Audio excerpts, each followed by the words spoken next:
Tomorrow will be more difficult than any other year, without a doubt. Tonight, for blunt words tonight from the superintendent, with a new school year comes some big changes and big adjustments for Jefferson County Public Schools. And tonight they're asking families to be prepared morning and afternoon tomorrow.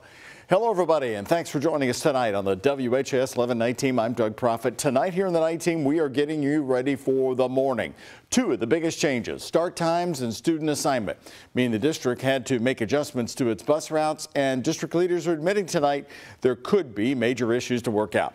Our chief meteorologist, Ben Pine, is going to have your bus stop forecast in just a couple of minutes. But first, Taylor Woods and photojournalist Emma Gefter are live with a closer look at your students' trip to school and back. What'd you learn tonight, Taylor?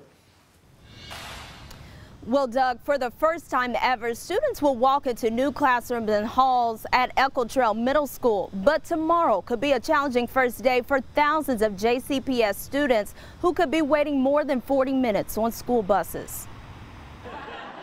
1, 2, 3.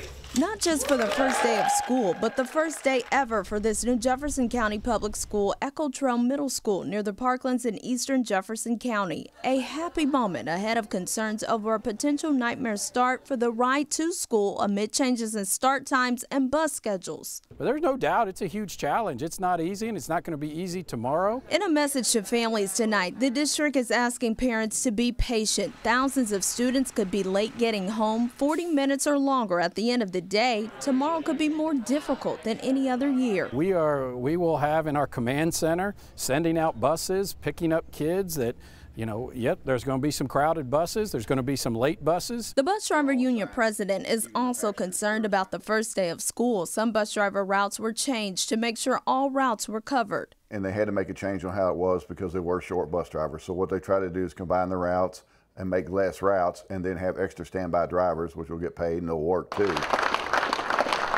However, students will walk into new classrooms and halls at Echo Trail Middle School with the option to learn consumer sciences, business communications, and engineer design pathway courses. That our students are going to have access to a variety of things, which they should in the middle school experience. Although Echo Trail still has more construction ahead for the gym, cafeteria, and some pod areas, students are just happy to get back into the classroom. I'm excited because it's also going to be all people my age and everything's new.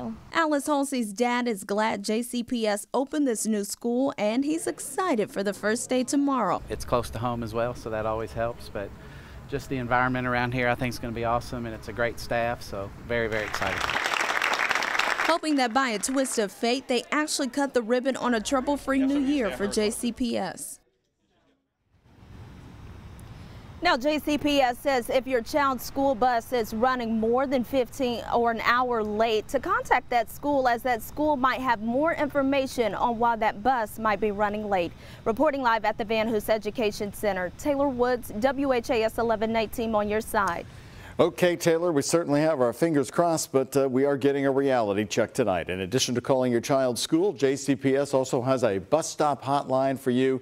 All you need to do is call this number, 502-485-RIDE. A real live person will pick up the phone and talk to you. So the morning hours are going to be important tomorrow, and including that trip back home. So meteorologist Ben Pine, you have been keeping an eye on that forecast. So important for the start of school.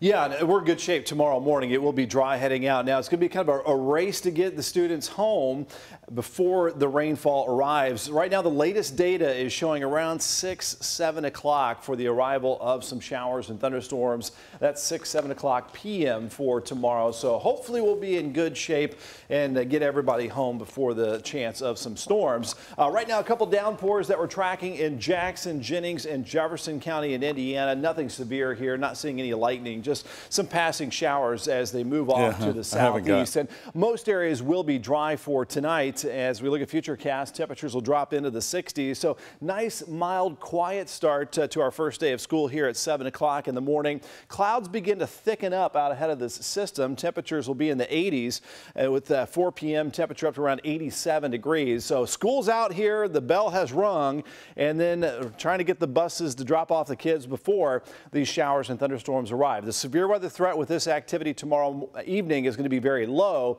with that threat a bit higher for areas off to the south and the west. So our bus stop forecast, again, mild and quiet, 60s out the door, and then hoping for that rain to hold off after school with a high up to 87 degrees. Our weather pattern stays pretty unsettled. We'll look at some more storm chances later this week coming up.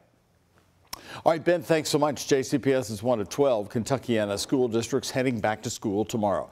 So join Good Morning Kentuckiana as they are going to be checking in with many of those districts for you in the morning. Keep you updated on any issues and share your bus stop forecast. Coverage from our team right here in the morning starts at 4:30 a.m. New tonight on the night team, Louisville Metro Police detectives are looking for suspects after a shooting sent 2 men to the hospital. It happened around 7:30 tonight on South 27th Street near Elliott Avenue in the Russell neighborhood. Metro Police are telling us the 2 victims were alert on the way to the hospital and are expected to survive. Anyone who can help detectives call the anonymous tip line. As always, the number 574-LMPD or use the online portal. And a man was shot and killed in southern Indiana after police say he held a man at gunpoint right in the front yard. It happened at a home on Oregon Springs Road in Salem at about 6:30 last night. Indiana State Police say Michael Chastain drove through the front yard, got out of the car, and grabbed the homeowner, pointing a gun to his head right in the front yard. Investigators say the man's wife, who was inside, saw everything that was happening, grabbed her gun, and then shot Chastain. He later died at the hospital. Indiana State Police say the case will ultimately go to the Washington County, Indiana Prosecutor's Office. News since 6 tonight, the city of Louisville cracking down on loud bars and restaurants as part of an effort to reduce violence. The Director of Alcohol Beverage Control, or ABC, has announced a new zero tolerance policy for restaurant and bar noise violations in Louisville. Previously, ABC officers would issue warnings to the businesses, but now they're just going to issue a $2,500 fine for the very first offense. The change comes just days after council members Ben Reno Weber and Andrew Owen held a community meeting to talk about the violence on Frankfort Avenue and Bardstown Road. Reno Weber says noise was a top complaint, but says the problems are interconnected. Violence is a complex issue that's being addressed and needs to be addressed in lots of different ways. But one piece of it is a lot of the establishments where we're seeing in the neighborhood concentrations of violence are also where we're seeing a lot of neighbors complaining about that. So the new policy is going to take effect in September, allowing businesses time to educate their staff members about the noise change. The council members say they plan to unveil additional anti-violence initiatives in the coming weeks. As Louisville leaders work out plans for a controlled burn of that home in Highview filled with dangerous chemicals, the homeowner is trying to stop that controlled burn. The attorney for the owner of the house on Applegate Lane has filed a motion to stop its destruction. Mark Hibble remains in jail, but his attorney is fighting the controlled burn to preserve evidence inside the house. In a new motion, he argues that Hibble had the chemicals because he's a former chemist. He also says right now there is no implication that Hibble possessed anything illegal or got the chemicals unlawfully.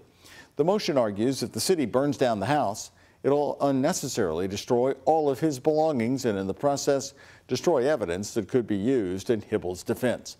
Hibble's attorney is asking for a hearing before the city burns the home. But in a community meeting last night, city leaders revealed a controlled burn is now no longer the only option. You saw that on the night team last night, so today we followed up on that. WHAS 11's Isaiah Kim Martinez takes a closer look at the alternative. Since that initial news conference regarding the home on Applegate Lane, the mayor has said the only way to safely get rid of the chemicals inside is a controlled burn. That's after consulting with local, state, and federal agencies, including the FBI. Now, though, the city says they're keeping their options open until the EPA is on site and evaluates best next steps. Jody Myman with Metro EMS confirming this Monday night. An alternative is, a contractor coming in and actually methodically taking things out one by one in the house if a contractor will do that. This week, WHAS 11 learned the city had its first direct conversation with the EPA to discuss alternatives, options that would likely take longer and potentially keep residents away from their homes for more time. We'll be advising on any hazards that are detected and how that could potentially affect your health. and then the steps that you need to take to avoid being exposed. In a statement sent to me, the mayor's office said the EPA had just responded to Mayor Craig Greenberg's request for guidance this week. Greenberg's press secretary saying, quote, EPA officials have asked for access to the house in order to help us determine the next steps. We are working through the legalities to give them access to the home, and we expect to provide an update by the end of the week. But just to torch this building without knowing those particulars is just really irresponsible. Craig Williams, director of the Kentucky Environmental Foundation, says the decision to reevaluate is a smart one. He says even beyond the EPA, the city needs to seek out third-party experts not tied to government to weigh in. So there's no way to identify what sort of toxic material is going to be emitted from this process. It's counterintuitive. Meanwhile, businesses nearby the home, like Highview Ice Cream and Coffee, have concerns. We're not too far away as a business. You know, are we going to be okay staying open? Are we going to have to shut down for a couple of hours or a day or whatever? But store owner Camille Anderson Linton telling me ultimately she just wants the safest resolution, no matter how long it takes. Isaiah Kim Martinez, WHAS 11 Night Team, on your side.